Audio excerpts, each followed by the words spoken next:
Olá, alunos e alunas do 7º ano, sejam bem-vindos a mais uma videoaula de matemática. Nossa proposta para hoje é trabalharmos o conteúdo volume. Finalizamos na aula anterior, as propostas de trabalho frente ao conteúdo de estatística e agora trabalharemos ao longo dessa semana o conteúdo volume. Para esta semana, nosso objetivo é reconhecer volume como uma grandeza associada a sólidos geométricos e calcular volumes por meio de objetos concretos. Então, como vocês podem perceber, nós vamos trabalhar volume aplicado a diversas situações e problemas, associado a sólidos geométricos, e também calcular volume por meio de uma atividade prática que eu estarei orientando vocês na construção e, consequentemente, também orientando para o cálculo de volume. Então, vamos acompanhar atentamente as nossas explicações, as nossas orientações, para que ao final desta videoaula o seu objetivo seja alcançado. E como eu sempre costumo fazer, a gente faz algumas reflexões antes de trabalharmos o conteúdo, para a gente fazer uma verificação sobre o que vocês já sabem, o que vocês já estudaram, e aí vocês podem deixar essas respostas, esses pensamentos, somente aí na cabecinha de vocês, refletindo, assim como também podem postar nos comentários desse vídeo, deixar um resumão sobre esses questionamentos que eu vou estar apresentando para vocês. Então vamos pensar um pouco. Vocês se lembram o que o volume mede? E o que mede a capacidade? O que significa dizer, por exemplo, que um objeto tem 3 metros cúbicos de volume? Vocês têm ideia? E o que significa dizer que na caixa de suco tem 1 litro dessa bebida? Conseguem fazer a relação entre esses dois questionamentos? E como podemos calcular o volume desse recipiente? E como faremos para calcular sua capacidade? O que o volume do recipiente tem a ver com sua capacidade? Esses questionamentos serão respondidos ao longo desta videoaula e da próxima videoaula, onde daremos continuidade a esse conteúdo volume. Compreendido? Então, parem esse vídeo, deem uma pausa, releiam esses questionamentos, pensem um pouco e, caso queiram, deixem nos comentários desse vídeo um resumão sobre o que vocês têm a falar sobre tudo isso. Compreendido? Então, vamos dar continuidade à nossa videoaula. E nós vamos começar com o volume do paralelepípedo. Isso mesmo. Esse conteúdo se torna um pouco de revisão, porque nós já trabalhamos desde o 5º ano algumas ideias iniciais sobre volume, e agora nós estamos concretizando através de atividades, através de novas explorações, enfim. O que se trata o volume do paralelepípedo? Bom, o paralelepípedo é considerado um sólido geométrico, pois ele é formado a partir de 3 dimensões. Quais são essas dimensões? Comprimento, largura e altura. Isso mesmo. Em razão dessa característica, possui volume, que é a quantidade de espaço que o corpo ocupa ou a capacidade que ele possui de armazenar substâncias. Bom, o volume do paralelepípedo é calculado através da multiplicação entre a área da base e a altura. Ou, para ser mais prático, eu acredito que para vocês compreenderem esse cálculo, fica mais fácil multiplicar comprimento, largura e altura. Isso mesmo.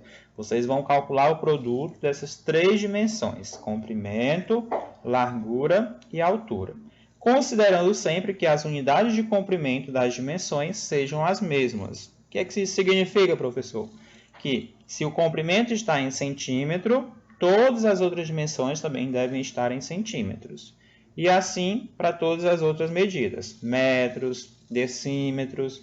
Vocês têm que sempre observar se as 3 dimensões possuem a mesma unidade de comprimento, no caso centímetro, decímetro, metro, enfim.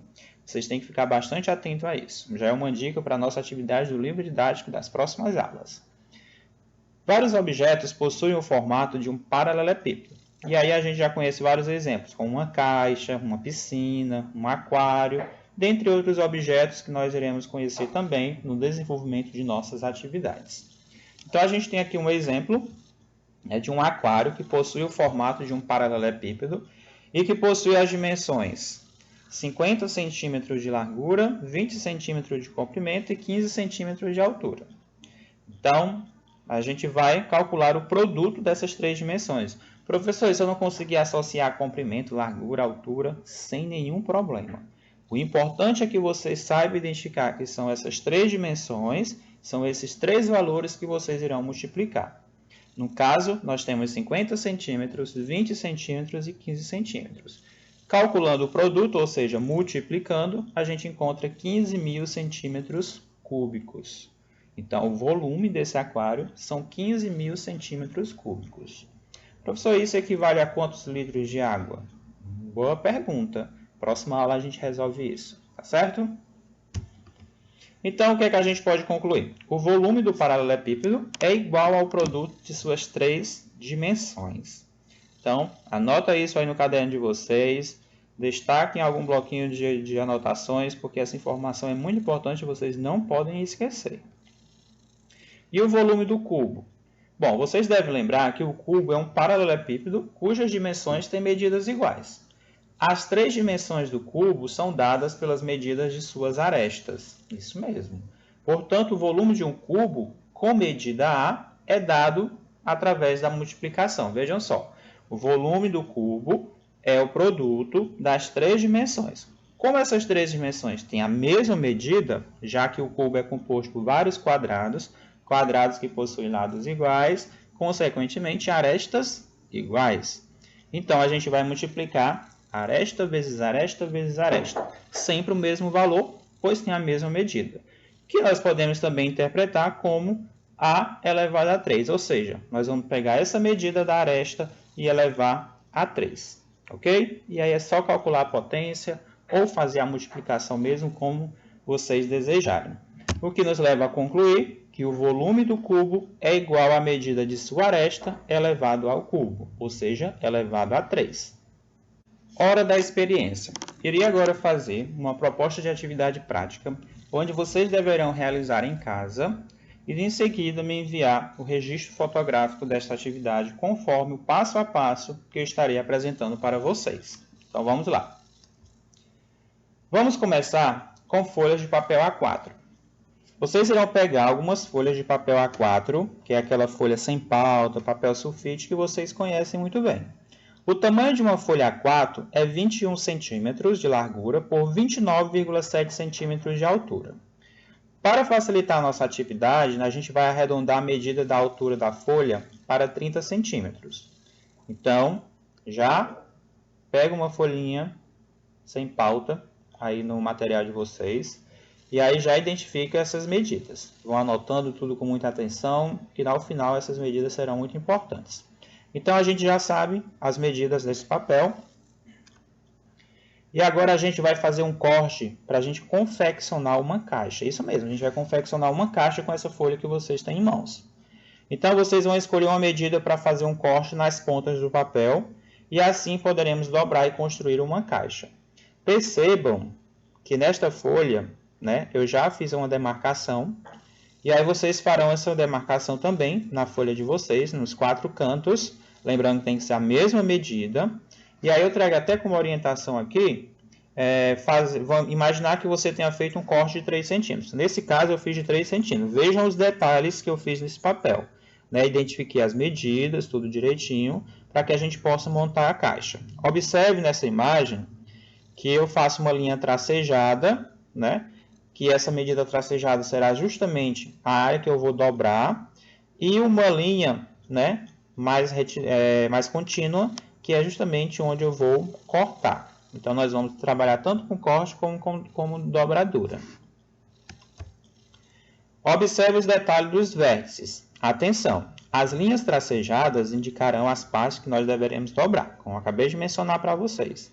E essas linhas contínuas indicam que deve ser cortado. Então, não vão cortar no lugar errado.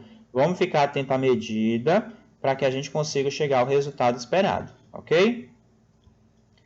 Então, para ficar mais fácil, observe a imagem ao lado e perceba o que deve ser dobrado e o que deve ser cortado. Então, essa imagem, pausa esse vídeo e observe direitinho como que essa imagem, pela aquela linha contínua, vocês irão cortar e aí depois irão dobrar conforme essa imagem está sendo apresentada, tá? E aí, para a gente ficar com uma caixa mais perfeita, vocês também vão precisar de cola. Então, vocês podem observar, o nosso material se resume a papel, cola e régua, lápis e borracha. E aí a gente consegue já fazer essa experiência. Então, observe como que ficou a caixa, né? Através dos cortes, das dobraduras, vocês chegam a essa caixa, lembrando sempre de identificar as medidas. Observem aí como nós estamos na nossa caixa. E aí eu trago o primeiro desafio para vocês. Essa já é a nossa atividade de hoje. Depois de pronta, anote as dimensões da caixa construída para que a gente possa calcular o volume. Vocês podem fazer esse registro na própria caixa. Coloca aí pequenininho o comprimento, a largura. Perceba que como você fez dobraduras e cortes, aquelas medidas anteriores elas se modificam. Lembra que lá no início a gente tinha uma determinada medida? Pois é, era 21 centímetros, se não me engano, com 30 centímetros arredondado. Aí vocês agora, devido ao corte, essas medidas se alteram. A gente tem 24 centímetros de comprimento, 15 centímetros de largura e 3 centímetros de altura. Não foi isso que a gente demarcou lá, os 3 centímetros? Pronto. Então, o desafio é, qual é o volume da caixa que construímos com as seguintes medidas? Então, lembre-se de que para calcular o volume, basta multiplicar o comprimento pela altura e pela largura. Fácil, não é? Então, façam essa caixa, construam essa experiência, façam os registros fotográficos, identifiquem as medidas como eu estou mostrando aqui e façam o cálculo do volume no caderno de vocês. Então, me envie o registro fotográfico dessas duas atividades, tá? E aí, para a nossa atividade ficar ainda mais completa, que tal agora você fazer mais algumas caixas com cortes de medidas diferentes e analisar as diferenças de volumes? Então, não precisa fazer tantas caixas. Vocês já fizeram a primeira e eu sugiro que vocês façam mais uma, para que a gente consiga comparar esses volumes, certo? Então, a atividade é, resumindo, construir a primeira caixa conforme os valores que eu apresentei, calcular o seu volume. Depois, fazer uma nova caixa, só que com medidas diferentes. Vocês vão utilizar a mesma folha, papel sulfite, e só que na hora do corte vocês vão estipular uma outra medida. Consequentemente, muda as medidas de comprimento, largura e altura, e vocês calculam um novo volume. Compreendido? Em caso de dúvida, já sabe, é só entrar em contato comigo via WhatsApp, que eu oriento novamente vocês. Ou reassistam essa videoaula e sigam o passo a passo, que com certeza vocês alcançarão os objetivos que foram propostos. Ok? Então, desde já, oriento vocês a fazer a leitura da página 267 e 268 do livro didático de vocês, para reforçar o que foi apresentado. Desejo bons estudos e até a nossa próxima aula. Grande abraço! Inscreva-se, deixe seu like e clique no sininho para não perder nenhum de nossos vídeos.